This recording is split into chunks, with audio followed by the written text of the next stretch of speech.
Hi, everyone, and welcome again to another one of my GaudiumEtSpes22.com podcasts on Podbean and YouTube video.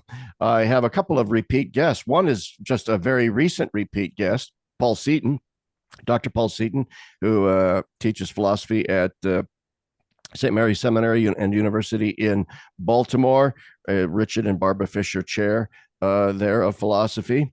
I just had him on last week, and when I asked him back on again, because he suggested we do one with Dan Mahoney, who I'll introduce in a second, he goes, "Man, that was a fast turnaround." And so, yeah, I thought, well, strike where the iron is hot. And of course, I've had Dr. Daniel Mahoney on twice before on this podcast, so some of you might be familiar with him. But he is professor emeritus of political science or political philosophy, political science, I do believe, from Assumption University in Massachusetts, and he's currently a visiting professor teaching a course on de Tocqueville at Arizona State, enjoying nice, beautiful weather in Arizona. Well, we on the East Coast can't seem to stop raining at all, and I pray that it does. But after all joking aside here, the welcome, guys. Thanks for being on the show today. And very, yeah, very glad to be back again, Larry. okay, that's great because I'm glad to be here. What we're going to be focusing on today is a continuation, really, of conversations that I've had in the past with Dan Mahoney and one I had last week with Paul Seaton on the importance of certain French political thinkers.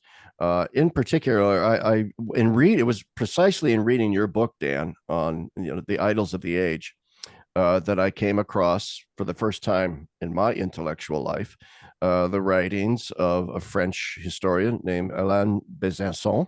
It's got the doohickey under the sea, as you call it, the doohickey, Besancon.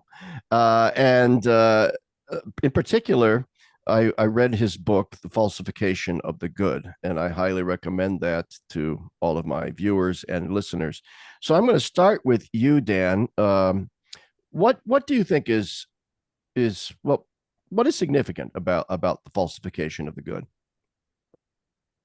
Well, I think it's an extremely important book, deeply penetrating, gets to the heart of well, a theme Besançon was very sensitive to, which was precisely the fact that under conditions of late modernity, authentic Christianity tends to get appropriated and distorted and to co-opt a word in very systematic ways. And Besançon, one of the glories of that book is that it was published in 1985.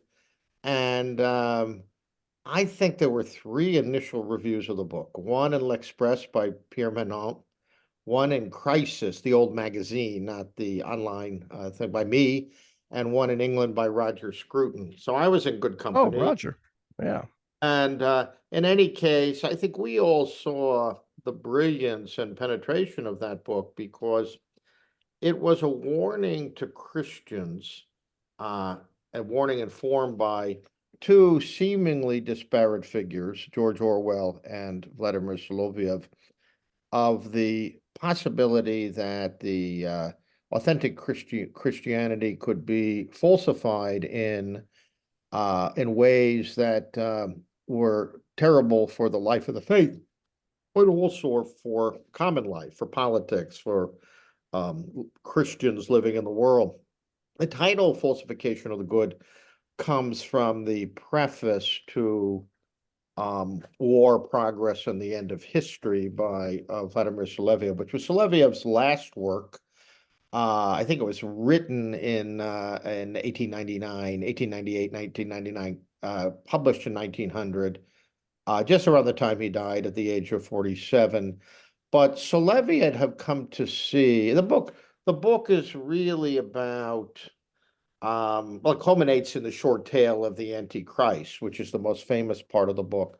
The first three sections of the book are conversation between different European and Russian intellectual types, the prince, the politician, and a series of others, a lady. Yeah, But lady. they represent, one is a kind of Tolstoyan, One is a kind of regular politician diplomat. One is, but in the course of their discussion, they debate, really the meaning of politics and the meaning of Christianity. As I said, that all culminates in the short tale of the Antichrist. In the preface to the work as a whole, Soloviev tells us the book is about all the gold glitter is not gold, and there can be a falsification of the good, and that's really the work of the Antichrist, the appropriation of homonyms, words that sound Christian or sound in accord with human dignity. They're in fact completely destructive of humanity and the path of salvation. And that's really what Besancon does is he shows that so much of what contemporary progressivist and humanitarian Christians do is they uncritically and unthinkingly accept this falsification of the good. So when the totalitarians or the humanitarians are using words like peace and justice and humanity, or even love, they mean something very different than what the gospel means. And Soloviev saw, it's really quite amazing in the short tale of the Antichrist, and it's beautifully delineated by Alain Besancon in his book, but there's a small remnant in each of the churches. There's a Protestant, for a theologian from Germany. There's a kind of itinerant bishop from the Orthodox Church, and there's the good Pope, who is forced out by the Pope, who is in league with the Antichrist. And you might say that the falsification of the good draws on two biblical sources. One, I think, is the temptation of Christ in the desert, as told in two of the synoptic gospels. So there you can really see if Jesus had succumbed to those temptations, if his was a project of this worldly amelioration, independent of the transcendent truth of God, then that is the terrible temptation. As I say, two of the gospels begin with, and so many people, if you see what the devil has to offer to the tempted Christ, it all sounds very attractive. Who wouldn't pass up the opportunity to have all the power in the world to promote social justice or something of the sort? And then the book of Revelation. And that all comes together, but in light of an account of the Antichrist, and really what turns out to be a cosmic battle between good and evil. And it's really quite interesting that Soloviev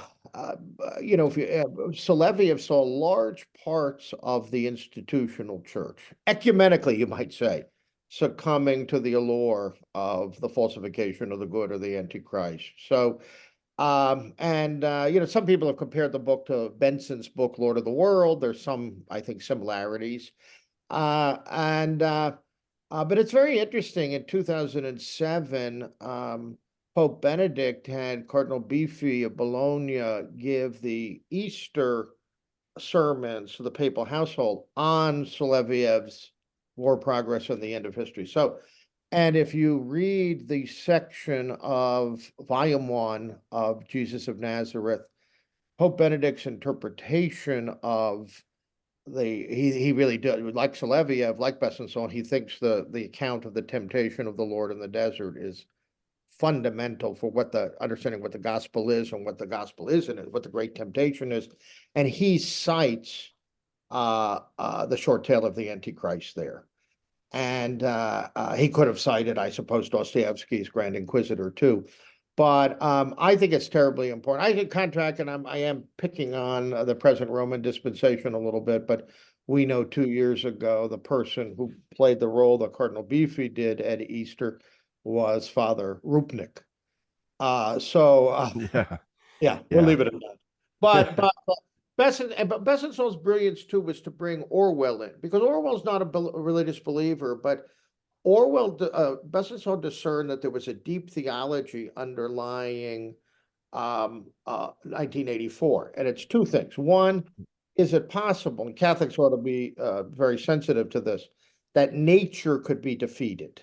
Le défaite de la nature. Could it be that that the totalitarians and progressivists could conquer the human soul itself, transform, that nature could be defeated, and in a way, the abolition of man, as C.S. Lewis famously put it. So that was one thing. But O'Brien, who's the Grand Inquisitor totalitarian who tortures Winston Smith, O'Brien has a theology, and Besancon brilliantly unpacks that theology. And it's a God of absolute power beyond good and evil. And so whatever Orwell's private, but he's a thoroughly decent man, but Orwell saw that once God becomes power, the moral life is eviscerated, nature is on its way to defeat and all that. And so strangely, Soloviev, the Orthodox theologian who flirted with Catholicism, and Orwell, they come together in defense of political reason, of nature, human nature, the natural order of things, and then, some transcendental realm that is not reducible to human power, the human will. So Besancon brilliantly lays all that out, and treats people like Dostoevsky and Tolstoy along the way. So it's a model, in contrast to so many contemporary academic books, that in 150 pages he can get to the heart of everything without footnotes. And boy, isn't that liberating? Very liberating, because I noticed that too. Hardly any footnotes at all. And I mean, he's essentially, simply thinking out loud, and the thinking is brilliant. Paul, you want to jump in here? Oh, just on this very last thing, I think the French patented the essay literary form. So, that's a tell that they can write stylishly, penetratingly, clearly, without footnotes. In listening to Dan, a wonderful recap. He kind of preempted the two things I was going to say, so I'll just emphasize them. Ratzinger really learned a lot from Soloviev, and we probably could talk maybe a little bit about Benedict's regular discussions about the Antichrist. Okay, I don't want to go all spooky on us, but he did make a vital, relevant category for analysis, including the temptation that we Christians and the world as a whole. And then just a slightly different spin on the Orwell thing. Besancon points out that Orwell, despite his lack of faith, he was compelled to use theological categories just to articulate the phenomenon of ideological humanitarianism. So that was to Orwell's credit, that he realized, by myself, I don't have the language, but I need the language from the theological tradition to get this tremendous anti-Christic, ape, and seductive alternative. And I should add, Besancon, I highly recommend this book to you, Larry. It's a little longer, just maybe 20 pages longer than The Falsification of the Good. All right, I'll write it down. It's the Century of Horrors, communism. Paul, what's the subtitle? Communism, Nazism, and the Uniqueness of the Shoah, which of course is a typically European term for the Holocaust.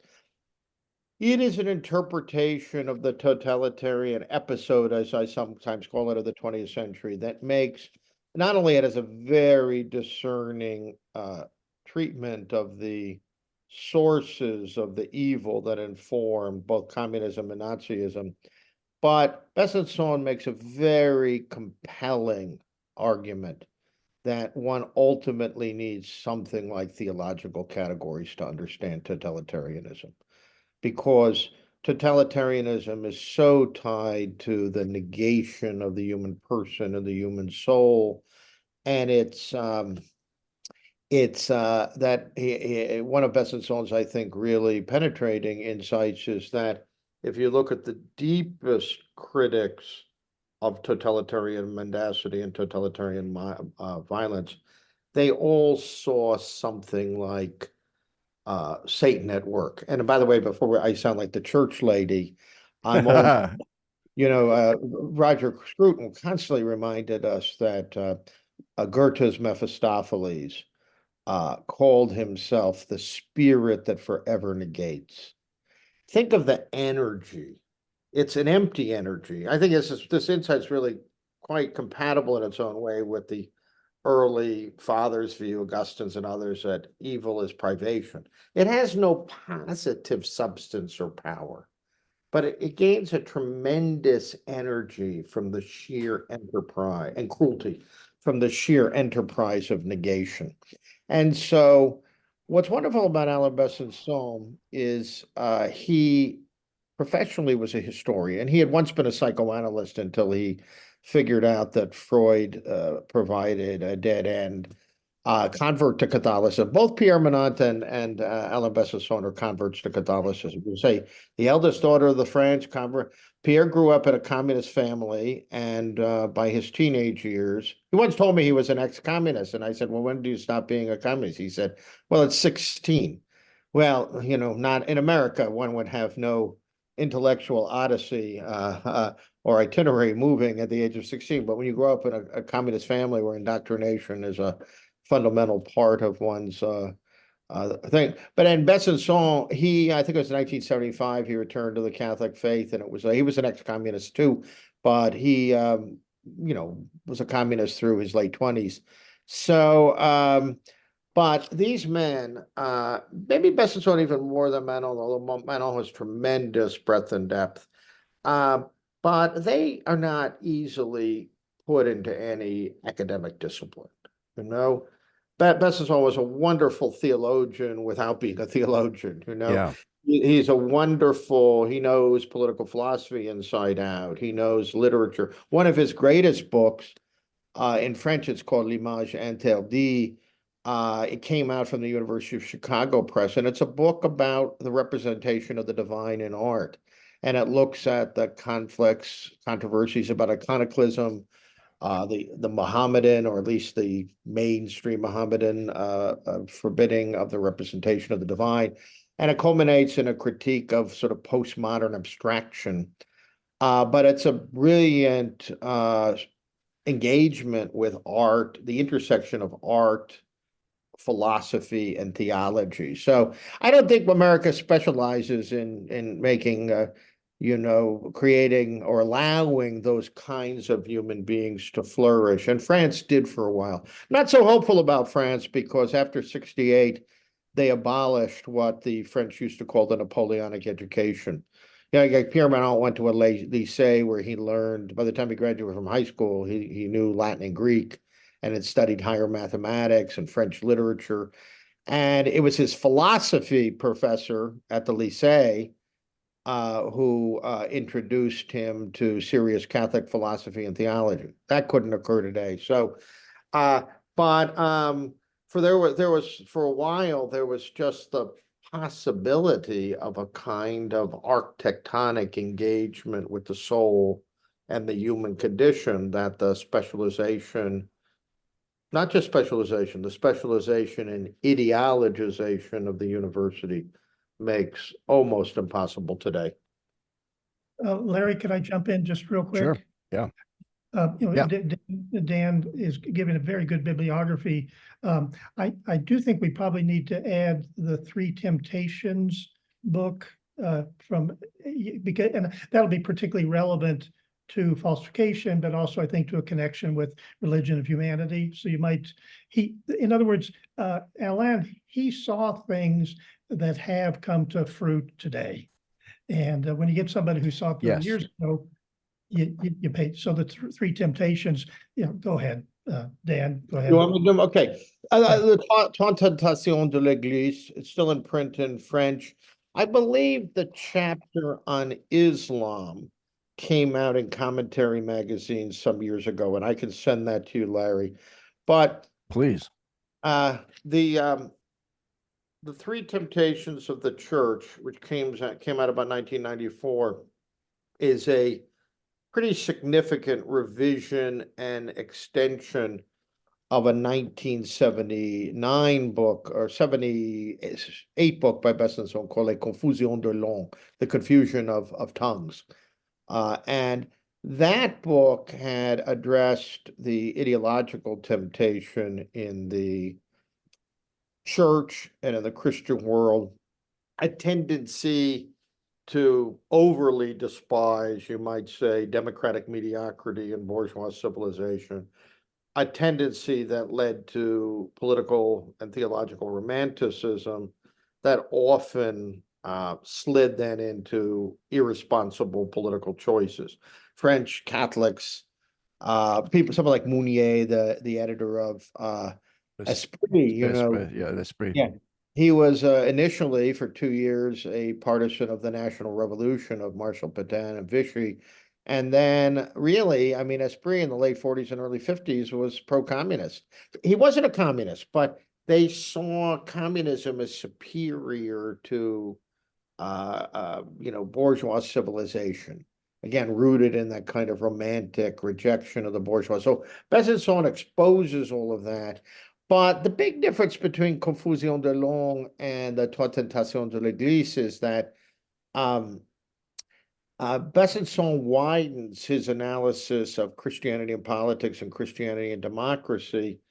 And one temptation is the lack of calibrated prudence, and that means opting for anti-democratic political options because they seem sexier or more elevated than democratic mediocrity. But the second one, and this is where I think Besancon's thought really begins to deepen, and there's many parallels between his analyses in chapter 2 and Pierre Manent's work, that the church can become too democratic, too worshiping at the altar of les droits de l'homme, not seeing, jettisoning, what John Paul II at the UN in 1995 called the structure of human freedom, or Pope Benedict in his speech to the Bundestag called the moral ecology of human life. And so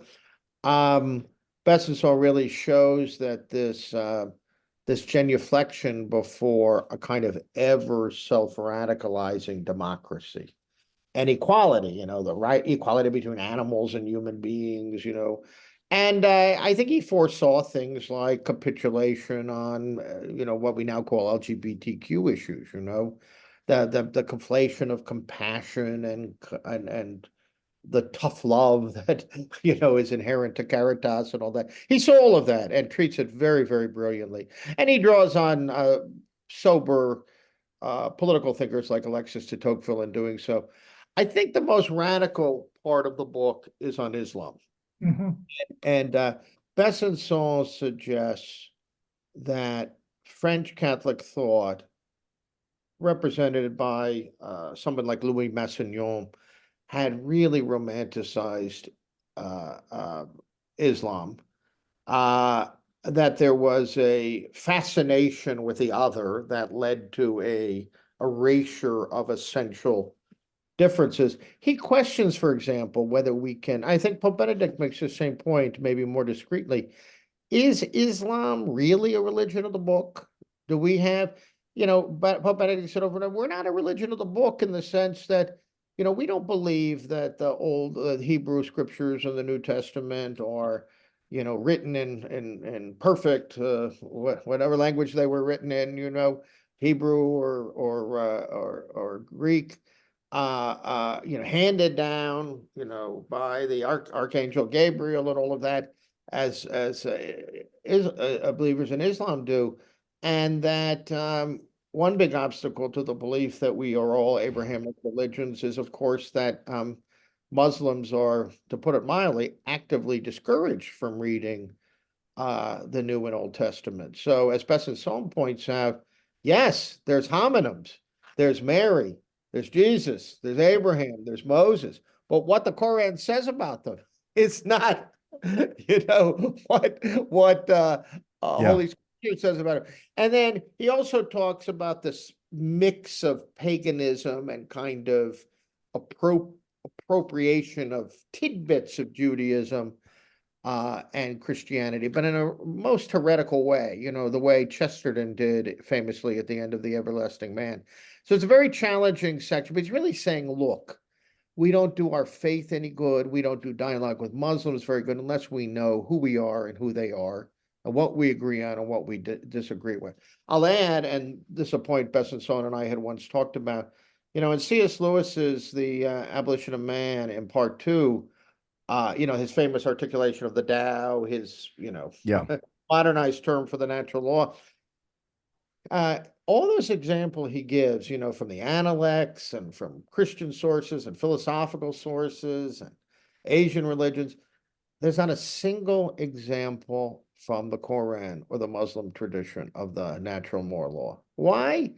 Because again, there are certainly Muslims who believe in something like natural law, but the Quran itself and the Hadith really makes such a fundamental distinction between the house of Islam and the house of war that something like moral universality is much more ambiguous and questionable. Okay. So it's a questionable. Besancon's not trying to sow conflict with Islam so much as say, in the name of ecumenism and peace, we've stopped thinking seriously about what Islam is and what it owes to and where it radically departs from Judaism and Christianity.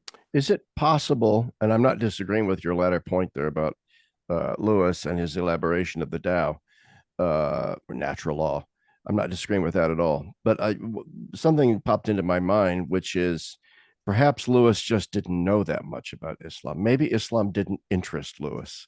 Maybe he just didn't think that deeply about it. I don't know. I have no idea. Maybe you know. Paul, you want to say something on that? I certainly have a thought. No, I was trying to, who's the fellow, the English scholar who wrote the great book where he just showed everything about the composition of the abolition of man. Father Michael Ward. Yeah, and I was trying to think if he had addressed that, but I'm drawing a blank. So Dan, over to you again. Yeah. Well, yeah, I will look up what Father Ward has to say with it. I suspect, Larry, on one level, you're right that Lewis didn't know all that much about Islam. But I also think Besancon's point that, look, there are beautiful passages in the Quran. The Quran can be quite beautiful at times and at times quite inexplicable and undecipherable.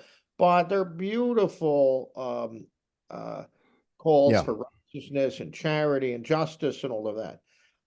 The problem becomes the relationship between one's obligation to fellow Muslims and one's obligation to humanity simply. And I think the larger point Besancon is making is that a facile affirmation of the Abrahamic character of Islam. Yeah. First of all, the Islamic Abraham is not the Abraham of the Old or New Testaments. It's just not. And Jesus didn't die on the cross and therefore didn't resurrect. Right. And he's so these are real. And there's and I think Besancon would not be the first to point out that Islam is primarily about pointing the sword outward toward the infidel, not the point inward. There's a sublimity, maybe that's the wrong word, but there's spiritual deepening in the Christian account of the soul because so much has to do with self-mastery, overcoming, our sinfulness and turning the sword inward. And you might say that introspective aspect of religion is far less central to Islam. But Besancon is not trying to, as I said, he's not trying to whip up discord between Christians and Islams. It's just warning Christians that making things easier by pretending we're saying the same thing in the long run causes more trouble than it promotes comity and understanding. Well, yeah, I think of Vatican II, for example, in its famous section where it talks about it turns to Islam and refers to it as an Abrahamic religion. And a lot of people who are critical of Vatican II point at that and say something very similar to what Besancon is pointing out here, that's a kind of facile description of Islam, to simply say Judaism, Christianity, Islam. They're Abrahamic religions. Although, I mean, Vatican II does say that Christianity has a unique relationship with Judaism, kind of implying that it doesn't have this same relationship with Islam, that there is a little bit of a rupture in there, that it's not the same thing. And yet it does say Abrahamic religion. I've always had an issue with that to some extent. Yeah, the question of the homonyms, you know, the investors so good on this is that if we actually pay attention to who these figures are in the Quran and Hadith, they're not the same. And especially since Muslims are more than actively discouraged from understanding, you know, Abraham, Moses, Jesus, Mary, as they're understood. You know, of course, Muslims believe that originally all the people in the world were Muslims and the Quran came first. We know the Quran didn't come first. We know that it has a complicated relationship to the two previous scriptures, and we know that there's some good scholarship that some of it probably was derived from Christian authors, Syriac Christians and others. So you can't investigate those things if you're Muslim, because they're very fun. You know, there's a very fundamental difference, as Pope Benedict has pointed out, between believing that Holy Scripture is inspired by God and saying that it's the direct, uncorrectable, uninterpretable word of God. Somebody once said, I don't know who, long time ago, I like it, that Islam doesn't so much believe, well, it doesn't believe in an incarnation at all, obviously rejects that, but it sort of almost believes in an inlibration, that the book is the ipsissima verba Dei, the Quran, in a way that Christians and Jews do not consider the Holy Bible to be the same. It's a different hermeneutic altogether. Paul, you wanted to say something before. I'm thinking of the fellow who he always, after your podcast, he lists the books that are recommended. Tom Davis. A big shout out to my reader and follower, Tom Davis, who I'm going to meet in Providence for the first time. Rhode Island. That is a real service. And so I just want to add to his work. Can you see this on your screen? On the God of the Christians by Remy Bragg. Yes. Yeah. So I just want to say his first chapter deals precisely with the absolute distinction between Islam and then Christianity and Judaism on the other hand. And so he does dismantle the phrases like even monotheism. He doesn't think that's appropriate to all three of the faiths, but he certainly doesn't believe that they in any way are religions of the book in the same sense at all. So it is short, so it's well worth reading. And by the way, Remy Bragg, who's a dear friend, has a book out in French for about a year now called Islam. And it's the impossible thing. It's a 400 or 500 page book that is very measured in its tone, but along the lines of Besancon makes clear. There it is, Sir Islam.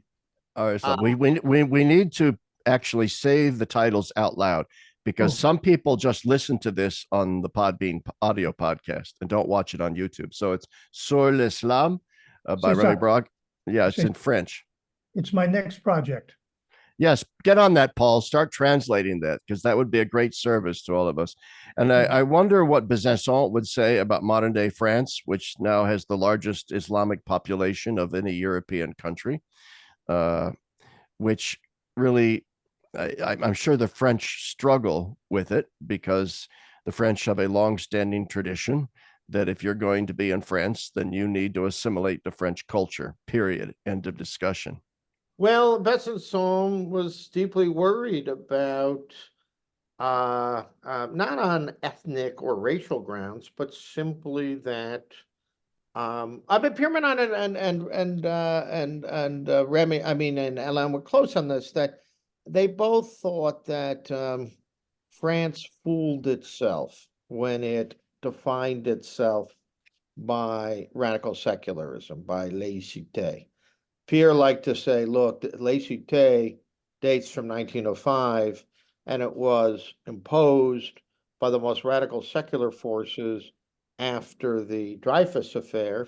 Yeah. The secularists may have been accidentally right about the guilt of the innocent of Dreyfus, but they didn't really care one way or the other. It was really an opportunity to drive the Catholic Church out of public and private life. You have to understand, it's a weird kind of secularism when all Catholic schools and civil associations were banned by law.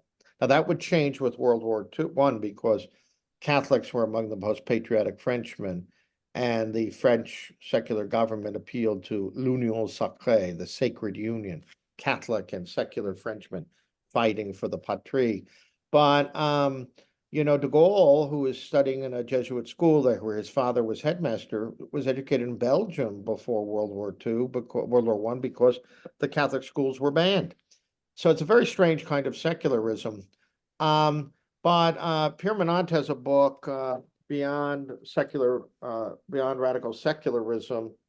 The title in French is The Situation de la France, but I told the publisher, if you publish a book that's really about Islam, Christianity in Europe, and secularism, if you called it The Situation of France, it would sell 7 copies. But a book Beyond Radical Secularism, How France and the Christian West Should Respond to the Islamic Challenge. Now, that would catch people's attention. I wrote the introduction of that book. Manent's argument, I sort of see no reason. Besancon, they were very close, and I think they're in complete agreement on these kind of matters. Pierre's argument was, look, France made a huge mistake in simply opening its borders and allowing the kind of demographic and religious transformation that occurred, although the de-Christianization or de-Christianizing of France has other sources too. But he says Islam is here to stay.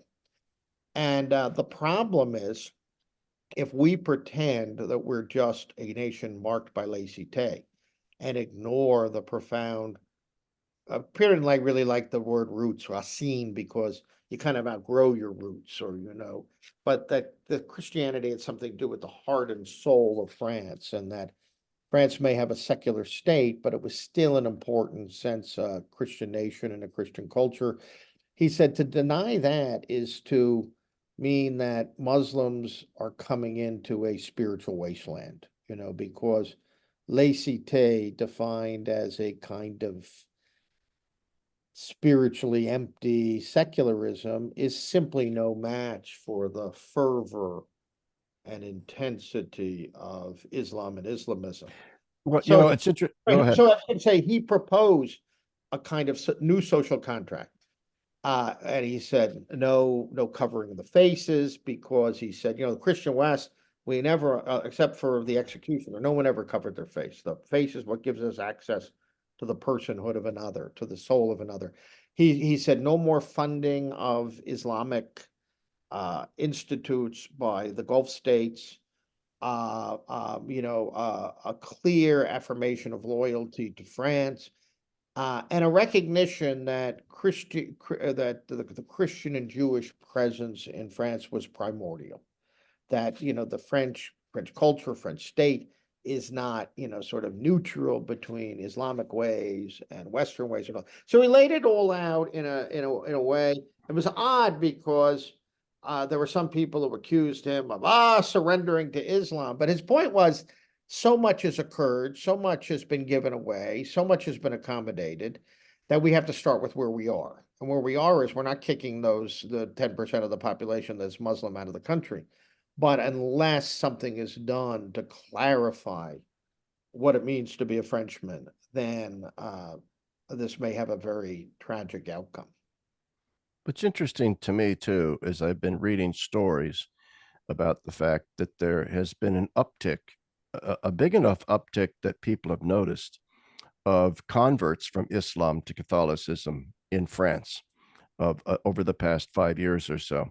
And I don't know, I haven't read deeply on it to what extent, that this is a real phenomenon or just a blip on the radar. But if it's true, and I think it might be, and the fact that Muslims in France are running up against an utterly bankrupt secularism, rather than looking at this as an object of fear, perhaps from an ecclesial point of view, we can look at it as a wonderful opportunity, that what we need in France is a revival of a very, very robust, intellectual, interesting, vibrant Catholicism, to act as the only true alternative to the secularism of France, to Muslims that might not be entirely satisfied with Islam. I'm just going to say it. Islam has a lot of deficiencies as a religion. There's a lot of reasons to convert from Islam. And I hope this doesn't get me banned off of YouTube for saying this, but I don't think it will. And so we're presented with an opportunity here, but whether or not the French church will seize it, I don't know. Paul? Yeah, I think generally speaking, the French church is a very mixed bag and very conflicted. I'm going to choose, though, to talk about some of the bright spots, because there are some real bright spots. For example, people like Besancon, Brague, Manent, they're public intellectuals. They're part of the national conversation. Catholicism, and the most thoughtful Catholicism, has, well, it's hard to judge the audience, but it's got a platform. And we don't have anything like that here from our Catholic intellectuals. As much as I like, Bob Barron, Father Barron, he's got a tremendous audience, but kind of in the public debate, we just don't have someone like him. So I still think there is that. Maybe it's a bit of a remnant or a residue of older days when Catholic intellectuals were just a known part of the discussion, but today that still continues. And then it's the oldest story. If you're going to be Catholic today, you're going to be a real Catholic. And so there are just tons of very committed Catholics, very intentional, forming wonderful fraternal organizations, living together. And then I'm going to add just one more thing, and we have something comparable to them here. There's a little bit of a birth or renaissance of Catholic publishing. So they have venues where Catholic thought can be presented. It's not, and I just recently got another book. I'm trying to blank on the fellow, but this fellow takes on the religions of humanity, and he wants to conjugate a commitment to a universal religion together with the deepest roots and commitment to your God-given country. And he's always quoting Manent, Chantal Delsol in one of her earlier phases. And so I see all sorts of signs of springtime, hope, vibrancy, intentionality in the midst of, some craven bishops, which country doesn't have craven bishops, et cetera, et cetera. Yeah, Paul, I believe that book you're referring to, it has Rome and Babel in the title. Exactly. A distinction between authentic Christian universalism, which has a place for the nation in its larger economy of things, and the kind of secular Babelism that is a kind of soulless globalism. That's a really important book. And I agree with you. It's a kind of, we have this other tier of writers in France, Mathieu Bocoté, this guy, who are in a way popularizing some of the ideas that are presented more theoretically by the likes of Brague, Besancon, and Manent. Last year was the anniversary, what was it, Paul, of Pascal? It was the 400th anniversary of his birth, I believe, correct? Exactly, yeah. And we might say generally just how much in demand Pierre is to talk to any number of groups about Pascal. I mean, he's on a tour. Pierre published a book called Pascal et les propositions chrétiennes, Pascal and the Christian proposition. And it's a beautiful, deep engagement with the whole of Pascal's thought. And it also begins with a very challenging chapter about, again, if Europe defines itself as a kind of spiritual wasteland, it will be a spiritual wasteland. And, Christianity, Pascal, I think, was one of the first to say that great advantage of Christianity is it knows the truth about man. Or I guess we can't say that anymore. The truth about humans. Humans. I noticed, by the way, I'm not a big fan of Pierre de Chardin, but I noticed that the latest translation of The Phenomenon of Man has gotten retitled it in line with gender inclusiveness. But in any case, Manent's book has been a bestseller. He is, it's been out for a year and 3-4 months. but he's constantly speaking on it. He was even asked, he's I think like all of us is rather ambivalent or more about the present pontificate, but when Pope Catastrophe. yeah. Pope Benedict's, excuse me, Pope, there's longing there. Pope Francis's statement, the little letter he wrote on Pascal for the anniversary, which was not half bad. And I Pierre, liked it. I yeah, thought I it was did. good. I thought it was good too. Yeah. And my not half bad it means good in my vocabulary. But anyway, the French bishops asked Pierre Manent to write the introduction to that, which he did. And Very good. so yeah, I think Paul captures things very nicely. I will say I go to France more than Paul. If you go into French Parisian church today, one sign of hope, Larry, is that you will see lots of families in their 20s and 30s with children. There's a large part of there's a Catholic bourgeoisie that is committed to the faith in a climate that is hostile. And Larry, you're absolutely right about the kind of visible and striking number of Muslims who convert to Christianity. But some recent data came out. The number of conversions to Catholicism were way up in France simply. So again, they've got a long haul and a long way to go. My interpretation of the bishops, just to follow up on what Paul said, I think there's some bad apples, but not like in the 70s and early 80s. There were, until the great Cardinal Lustiger came around. He was so disgusted with this accommodation to Marxism. He set up his own seminary. He said he couldn't trust his young priests to be educated in the mainstream seminaries. Sounds familiar. But the bishops have largely turned around. The problem in France is you have lots of people who are deeply disturbed by aspects of the present pontificate or what's going on in Rome, or the capitulation to cultural forces and theological forces that are at odds with the moral law and the apostolic inheritance, but they whisper to each other. And they're sort of afraid to speak up. And that's starting to happen. You saw that in December with the letter on blessings, that you started to hear more French Catholics say this won't do. But I don't quite understand this attitude. I have friends in France who, Pierre Manent wrote the introduction to The Idol of Our Age, and Remy Bragg blurbed it and all that. I dedicated to Alain Besancon. They all wanted to see my book come out in France, but they said it won't because the Catholic publishers don't want they're silent about Francis. I'm not sure that's the best strategy. They want it all. They want all the ambiguities and problems and confusions to disappear. Yeah, I agree. And let's since we're talking about this pontificate, and I don't want to go down a huge rabbit hole of all the issues and so on. But in relating to our conversation about the religion of humanity and the critique of it by Manent and Bragg and Besancon and others, the new document from the Vatican, Dignitatis Infinita, infinite dignity. Everybody, all the traditionalists are up in arms. They're all angry about the title, infinite dignity. We don't have infinite. I think there's a way that can be nuanced in an orthodox way. As always, though, why do we have to nuance everything that comes out of this papacy? But nevertheless, I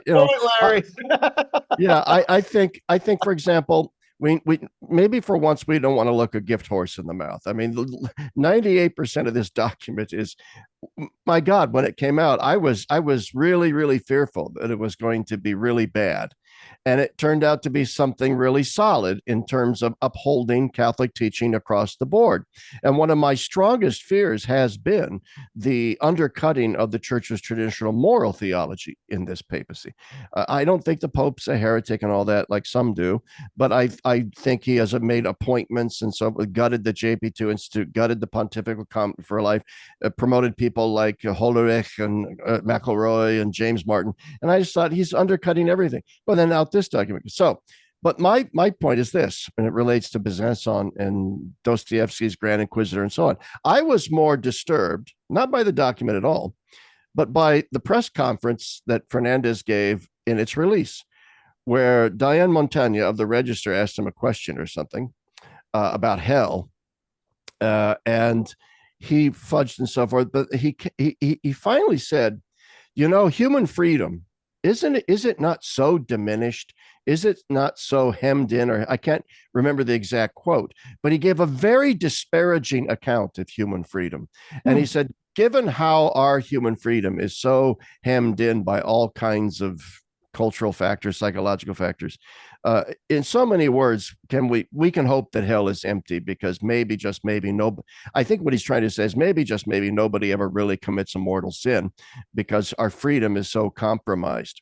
Now, to me, this relates to so much of the falsification of the good, especially, not so much with Soloviev and Orwell, but with Dostoevsky's The Grand Inquisitor. Because it seems to me, I mean, the essence of the Inquisitor's accusation against Christ is you gave human beings too much freedom. And we're here to take that freedom away, with mystery and superstition and magic and bread and circuses and so on to entertain people. I see that as part and parcel of this modern religion of humanity, this diminishment of freedom. The more freedoms in a generic sense we have, the less true moral and spiritual freedom we actually have. And to me, going all the way back to Amoris Laetitia, chapter 8, and other things from this pontificate, it seems like there is this strong undercurrent of agreement with the Inquisitor, more of an agreement with the Inquisitor with his bloodless lips, according to those, than there is with traditional Christian thinking anthropology on the importance of freedom. I don't know if you guys have any thoughts on that. Chime in real quick. I've long thought JP2, he looked out on the Western scene and he said, my goodness, the church has to defend a reason. And so we have fides et ratio. And it was duly noted, and I think appreciated by many non-Catholics, that in the midst of irrationalism or scientism, here was the leader of a millennial church saying, no, man has ratio, and it's one of the two wings that leads to the divine. And certainly Ratzinger was always saying, science is wonderful, but it's only one of the quadrants of a fuller notion of reason. Now, 15 years later, the church has to save human freedom. Yeah. And then without going too far into it, I completely agree with you that, in the exposés of Fernando's former moral musing, spiritual musing, sexual musing, and some comments by Pope Francis, where he wondered aloud whether anybody was truly married, in the past. Oh, yeah. Yeah.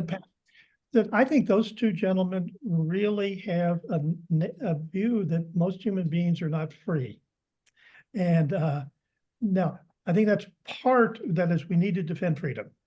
But as Dan is probably going to jump in very quickly, yes, but freedom rightly understood or within a structure of freedom, and then I'll hand it off there. But I totally agree that the church has to defend everything good, true, and beautiful, everything in human nature today, because all of it is being under attack, both within and without the church.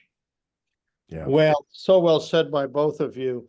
I would say that, Larry, I quite agree that this is much better than we ever could have expected. While we don't always have the best articulation of truthful arguments, we have a great deal of truth in this document. Some weak points here and there, but this is the best thing to come out of this pontificate to date. So I'm not going to quibble too much. About Tuczo's remark at the press conference, boy, how belittling is it to have a universal salvation that is in some sense compelled? In other words, that we are all saved because we are not free. And I couldn't agree more with you about the strange affinities between that and the spirit of the Grand Inquisitor or of Soloviev's Antichrist. And let's be frank. When the Christian religion, one of the reasons why our faith knows the truth about man is a perfectly calibrates the relationship between mercy, judgment, repentance, truth. I think from the beginning of this pontificate, there's been an effort, they're dressed up with this language of the field hospital and all of this. They exaggerate, yes, something of the classic Christian view that despite the wounds of original sin, we still have freedom and moral conscience. This goes by the by, out the window, and then we end up with, indiscriminate mercy without repentance, without forgiveness, without Gehenna. The whole ecology of salvation, repentance, mercy is torn apart. And I must say, from time to time, I'll reread one of the gospels all the way through. You can't help but be struck reading the small Gospel of Mark. The constant, repeated call to repentance, to metanoia. Yeah. There's no call to metanoia in this papacy. They meet people where they are and they accept where they are. And it's a misunderstanding of the gospel, because the gospel actually makes harder demands on human persons than the Old Testament did. This interiorization of it. Yes. It's not the external law, but it's, There's an almost Lutheran quality of a false law gospel dialectic going on. Agreed. That rings true. Rings true. Also, you said, meet people where they are. I just recently gave a talk out in South Dakota, and in my lecture, I said, that's a very nice phrase, meet people where they are. But what if, as the sociologist Peter Berger points out, when he says that the plausibility structures of our society is what gives us what he calls our binding address existentially, it gives us our binding address, to which I used that, and I said, what if in meeting people where we are, we realize that nobody any longer has a binding address, a spiritual binding address. This is what modernity does. It nullifies, it negates, it transgresses. And therefore, when you say meet people where they are, but what if they're nowhere? What if people today are nowhere? And that's what it seems to me that this papacy doesn't get. That the number one problem that people face today isn't that they feel unwelcome in the church. Oh, they're welcome. Todos, welcome. That's not their problem. The problem is that they don't care. They're bored by it all. It's not. I tell people all the time. My wife we shear our sheep, and we process their wool. And my wife's all into spinning the wool, and so she belongs to all these fiber festivals and so on and so forth. And she invites me to go to the fiber festivals, and I feel very welcome to attend the fiber festival. What I tell people, I never go. Why? Because I'm not the slightest bit interested in it. It bores me. Okay. And that's, it's not what you're included. Yeah, big deal. I don't care that I'm included, or I don't want to be included. And this to me is, field hospital, but this papacy treats the church instead like a hospice, not a field hospital. A field hospital is still supposed to be a hospital where it triages people and then sends the direst ones to a real hospital. In this case would be the spiritual doctors of the church, the real meat of the church's substance, and so on. Anyway, I'm on a rant and a tirade now, but I gotta say something, Larry. I was reading the Urbi and Orbi address this Easter. I don't know why. And I was quite struck. I mean, popes have been doing this forever. And my thought was, the Pope, and this is true of his predecessors too, they're giving a foreign policy address on Easter. Why not speak about the good news? Like Peter did in Acts. Yeah. I mean, and of course, there's problems even with the foreign policy report. Absolute silence about the unremitting persecution of our co-religionists in Nicaragua and China. Have they learned nothing from the disastrous 1970s and Ostpolitik and all that? Of course, they've learned nothing. And I think, we know Sanchez and others, like the man who told us that Catholic social thought is best embodied in China. We've got some fools and idiots surrounding the Pope. And as Cardinal Mueller says, probably without great pleasure, that there's not a person around the Pope who can think theologically and philosophically. But when I was reading through the Urbi and Orbi, I'm like, why? Why can't the church speak the language of repentance, salvation? Why can't it? And part of that is judgment. We're under the judgment of God. And so one can't help but think that, I'm going to put it as generously as I can, many of the people around the Pope, and the Pope too, I think, they are humanitarians. I'm not saying they're openly anti-Christian like, the figures in Dostoevsky and Soloviev, but they don't know the difference between the falsification of the good and the good itself. And that's a deeper crisis, I think.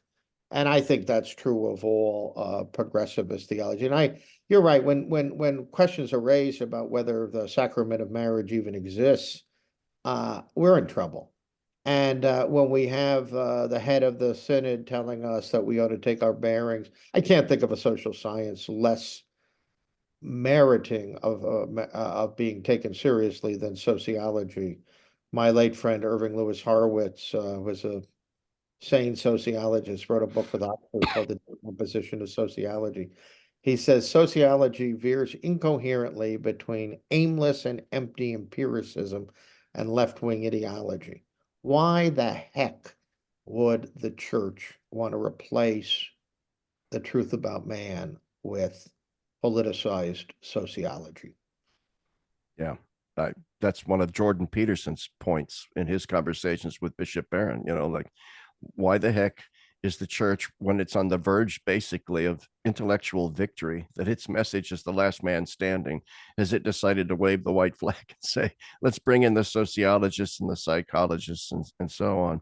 And by the way, you should know, having lived in Massachusetts for most of my adult life, this was a major problem Cardinal Law made. I don't think Cardinal Law was a bad man, but for the church to trust in value-free secular psychology in treating these priests who had done terrible things, as if going off to some secular psychologist who doesn't believe good need, and now they're cured and they can go back out in the parishes, that itself is evidence of just a terrible crisis, that they no longer believe in the gospel in some deep sense, that psychology or sociology know the truth about man more than the gospel of Jesus Christ. And again, I'm not saying they think that exactly explicitly, but they act as if they think that's the truth. And they do.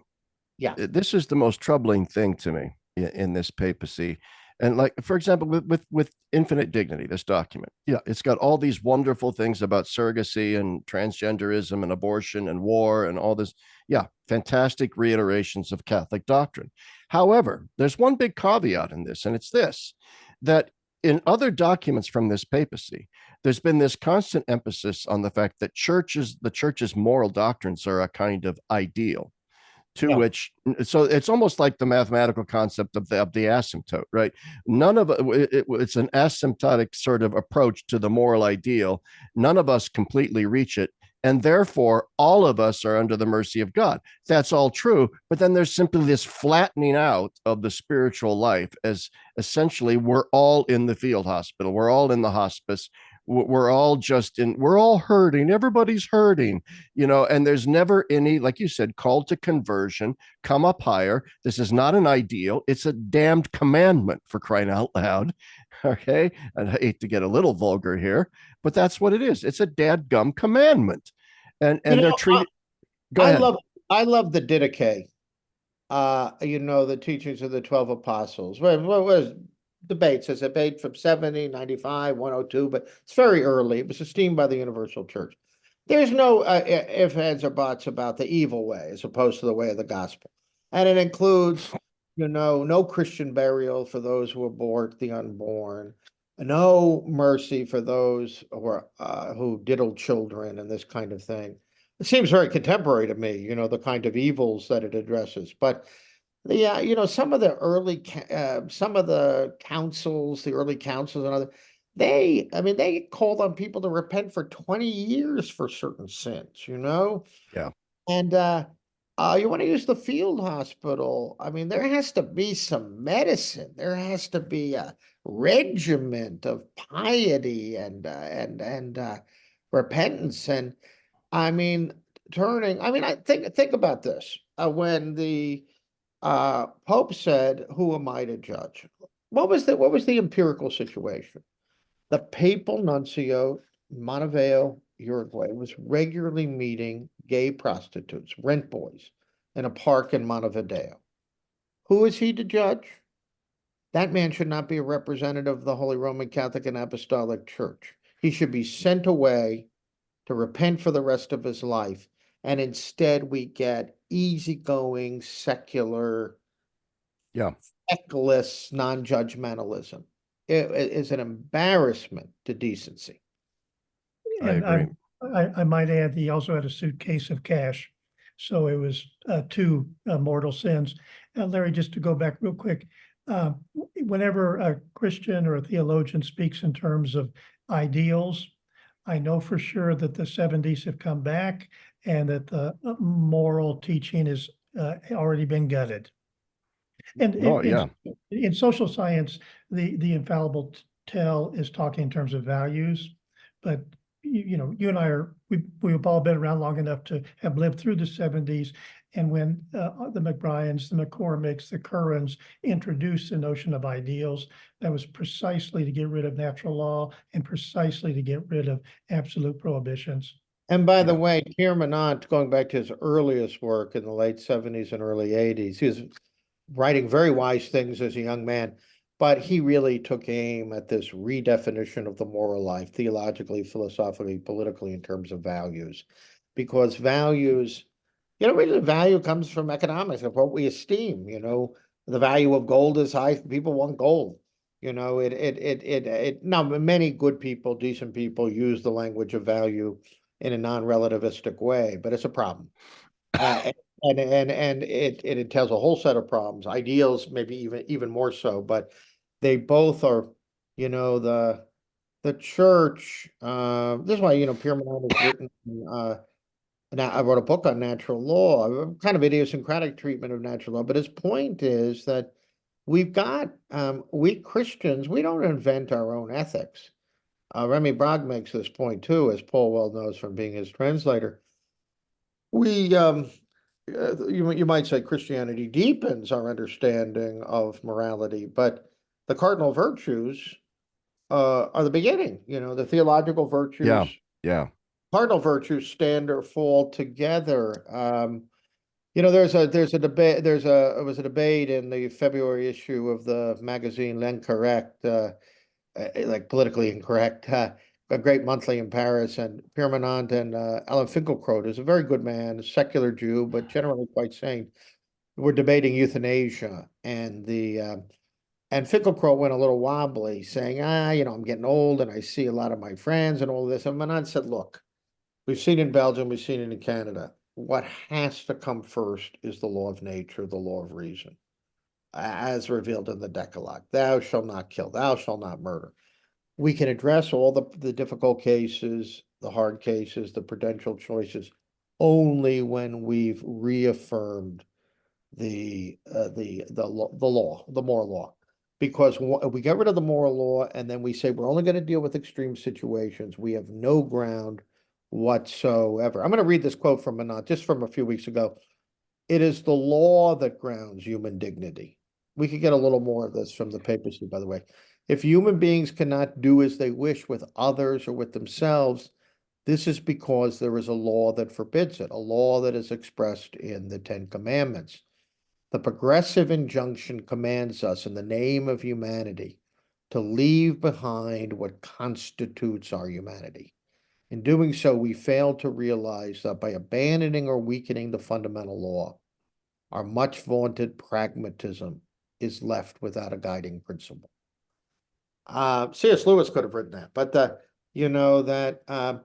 when you replace the non-negotiable law, the law of nature, the law of reason, the law of God, with pragmatism in the name of ideals, you have abolished any obstacle to the triumph, ultimately, of the unacceptable. So we're seeing it with euthanasia. I mean, it's we all remember Flannery O'Connor in her introduction of the memoir Marianne, the essays that these girls at a Dominican school had put together for a deformed 13-year-old who had died. And Flannery O'Connor, of course, famously and provocatively said that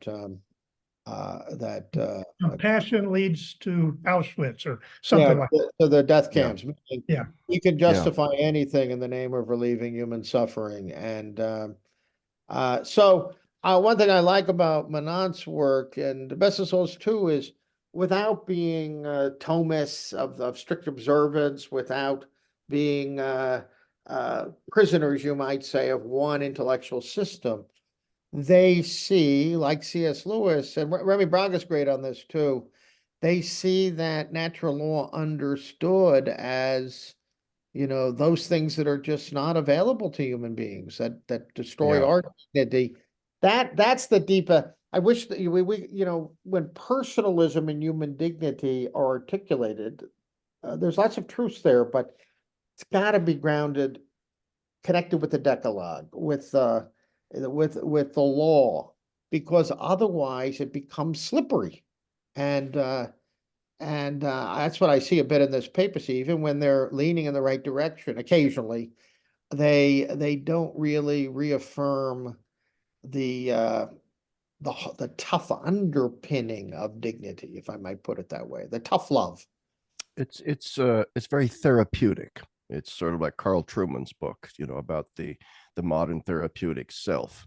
And this is what I see at work so much in this papacy. There's so much right in this papacy, very missed opportunity in my point of view in so many ways, because Francis is so right about so many things, and yet he falls almost by default into this kind of therapeutic modern mentality in his approach to morality. And there's also not necessarily Francis, but so many people that surround him and so many things that come out of the current Vatican on things like the environment, global warming. And I'm an environmentalist and so forth, but it points out to a certain extent, there's a double standard with regard to this notion of moral laws as ideals and not really as laws, in the sense that one gets the impression that it is a mortal sin to use to use a single-use plastic straw, but it's certain sexual sins are not mortal sins. So if I throw away a plastic bottle without recycling it, that's probably a mortal sin. But watching a little porn, who among us hasn't watched a little porn? That kind of thereism. But anyway, that's just sort of my thing. Whenever you hear liberals, and I'm not saying Pope Francis is a liberal, but people of a more leftist persuasion start talking about moral relativism and moral ideals and so forth, they forget themselves. And then they start talking in very apodictic ways about this is wrong, this is wrong, and this is wrong when it comes to their favorite causes. Don't forget the evil of air conditioning in Laudato Si. Yeah. I kind of like Laudato Si, though. I think it's a pretty good dub, but you're right. The defect in Laudato Si is that laundry list of things about air conditioning and recycling, as if the Vatican is an expert now on climate change and can give all this kind of prudential advice on those kinds of things. Well, that's the problem. The only things they're certain about are questions about which they have no special expertise or competence. Right. And even and I agree, the middle section where he draws on Guardini is really quite good theologically, but then the rest of it is like a UN report on the globe. Yeah. And the Pope has recently said that he sounds like a left winger when he's talking about people who raise empirical questions about the severity of global warming, its causes, the best way to address it. Those are questions of prudence about which the Pope has no special claim to expertise, and yet he basically accuses them of being the equivalent of science deniers, and he just sounds like an ideologue. And these guys always talk about international organizations as the solution to everything. Have they not noticed that the UN organizations, the UN Commission on Human Rights, the General Assembly, the Security Council, they're all imbued with a deep anti-Christian ethos. I mean, why are they placing such hope? Maybe we could excuse Jacques Maritain in 1950 for thinking a world state could be informed by quote unquote Christian values, but they don't seem to notice that the Davos elite hates us and hates a Christian anthropology, a sense of Christian obligation. I think look, China outlaws and persecutes our co-religionists, and yet, it's Yeah. somehow the best regime for a few of these guys. So Oh, yeah. they're living in another world, and they're not, their views on the American church are beyond lopsided. The American church has no shortage of problems, as the three of us know, but it is also much more lively and vital than many Western churches, and much more open to an Orthodox expression of good. The hatred for the American church, or the deep distrust, to put it minimally, is that it's too Catholic. And frankly, it's a source of scandal if we constantly hear from Rome that we shouldn't be very Catholic. It is a source of confusion. If only the American church took its bearings more from sociology, and so this is so. Yeah, I also think we probably should wrap up here soon. We've been at this about an hour and a half, but I think to a certain extent, the Pope just doesn't like the United States. He is South American after all, and I don't think therefore I'm engaging in outrageous conjecture. There's a certain segment of the South American population that has the sort of gringo go home mentality and a big chip on their shoulder about, and I am a critic of the American regime, the American empire, as I call it. I'm no big fan of America's foreign policies and so forth. But so I just throw that out there. I'm not saying that he's right or wrong in being anti-American, but I think he has an anti-American streak in him. Larry, you're exactly right, and I can give you, if not verse, I can give you chapter in Laudato Si. Chapter 1, it's his survey of the world in terms of integral ecology, material and spiritual. And then chapter 3 is the famous one where anthropocentric humanism characterizes modernity and technocratic mentality, and then bad capitalism. But his fundamental distinction in those two chapters is the global north and the global south. And then he presents the global north as the hegemon. Global south has simply been screwed over decades, if not longer, by the north. So his own framing of world politics is haves, have-nots, attackers, sufferers, or patients. So and again, one could have a good discussion about American foreign policy or multinational corporations, but you're right. He has to identify America as the core of the global north, and therefore, as frankly, I have to say it, as the source of what he considers the greatest evils in the world. And that doesn't include, say, China or so or Cuba. By the way, I mean, I wrote about The Idol of Our Age, but when he went to Cuba in 2015, it spoke of Fidel as his friend when the boot of despotism was on, to use Orwell's image, was crushing the Cuban civil society and the church. Almost all dissidents in Cuba are Catholic. It was really troubling, morally, civically troubling. The Pope hasn't noticed that, Argentina, which was at the same level of economic development as Australia in 1930, was kept back by Peronism, by centralization. He still thinks that inordinately concentrating all sorts of resources at the national level is the road to social justice. I wish he would read something like Centeno Mazzano's.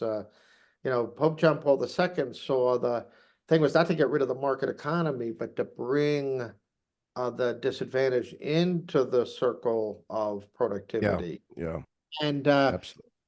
That's what this Pope doesn't get. And the Asian tigers and many other nations have become quite prosperous not by following the kind of political economy advised by. And by the way, yeah, I agree with you, Larry. I think Latin Americans have some legitimate grievances, but they also, I can forgive him more his knee-jerk views about America than I can the indulgence toward, the People's Republic of China or to Cuba. Especially, Raymond Aron was a great inspiration for people like Besancon and Manent. Said he never could understand the progressivist priests who thought the kingdom of God was alive and well in countries where their co-religionists were persecuted and murdered. And I have a tough one with that too. I really do. Yeah, and yeah, it's puzzling. It is very puzzling. I mean, I certainly could be. I'm very critical oftentimes of America's foreign policy. I mean, I traveled in Latin America, and the fact is, they still have historical memories of things like the United States overthrowing the Allende government in Chile in the 1970s, and interventions in nations like Nicaragua, and with death funding in subterranean ways, death squads, goon squads, and so on. The CIA's involvement in the toppling of governments in order to protect American economic interests, Dole pineapple and bananas and things like this, and oil and gas. It goes on and on and on. I think they have a legitimate gripe, but I don't know. I'm way off on a different topic, and you and I may not completely agree on this, Dan. Anyway, that's the sort of Catholic worker critique of capitalist America in me coming out.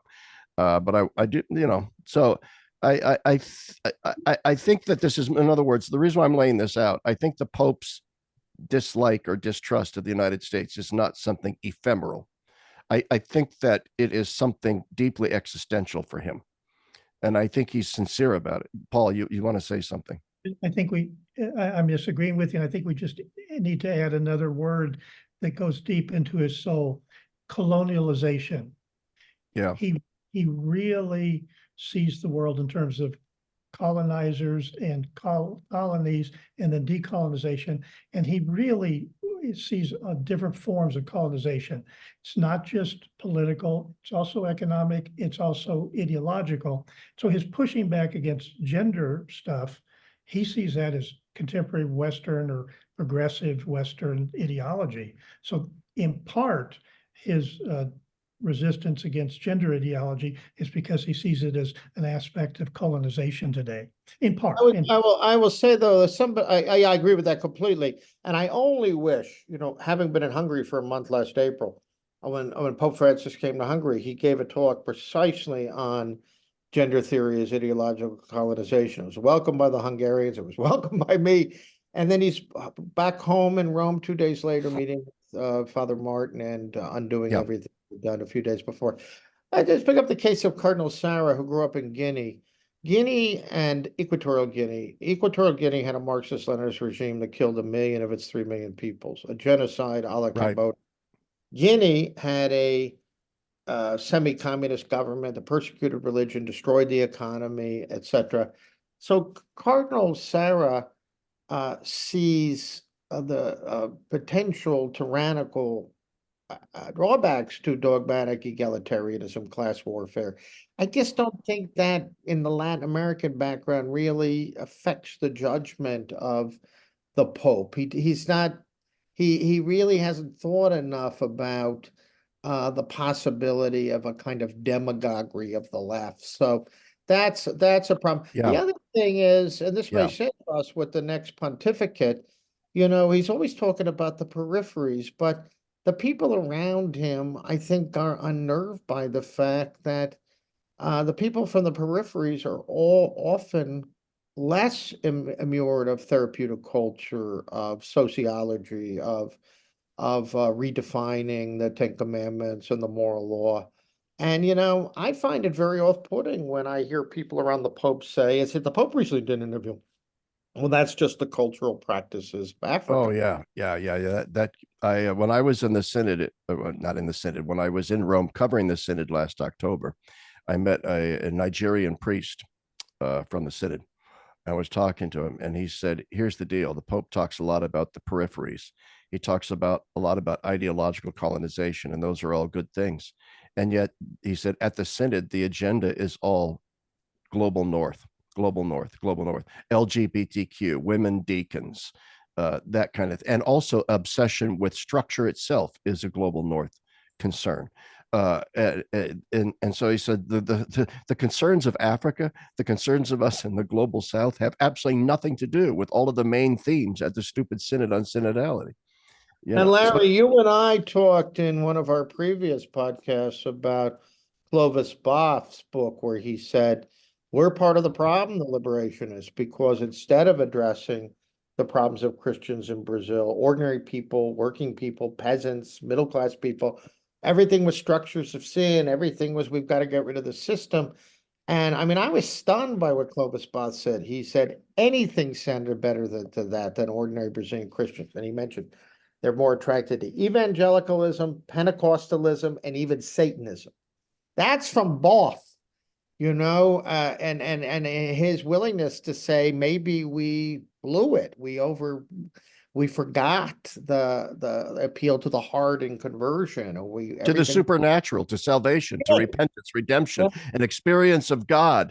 I mean, they flock off to the Pentecostal churches because they're getting, whether it's true or not, an experience of the supernatural in God, and support for their children in raising them in a supernatural environment. And the church was telling the husbands to stop getting drunk and beating their wives. These are things that matter. Yeah. This is social justice too, Amen, brother. Paul, we should wrap this up, guys. We've got a really long time. We've been going a long time, yeah. Yeah, and podcast should not go longer than about an hour and a half. Paul, you want to add 2 cents in here at the end? I think that was a stirring and appropriate ending, and I feel like raising my arms. Let's raise the roof. Raise the roof. Yeah, there we go. Hey, go ahead, Paul. Okay. I just want to thank my 2 guests today. A very, very spirited discussion. And hopefully we'll do part 3, part 4, part 5 down the road. I don't know. We'll see. Thanks a lot, guys. And Larry, let me just say to you, keep up the good work. I think you've got a big listenership and readership now, and you say what needs to be said, but you do it in the right tone with the right distinction. Oh, thank you. Thanks, Dan. I think in the present climate, that's really important. Well, I do appreciate that very, very much. And I want to thank everybody on that view, in those viewers who are watching. So thank you.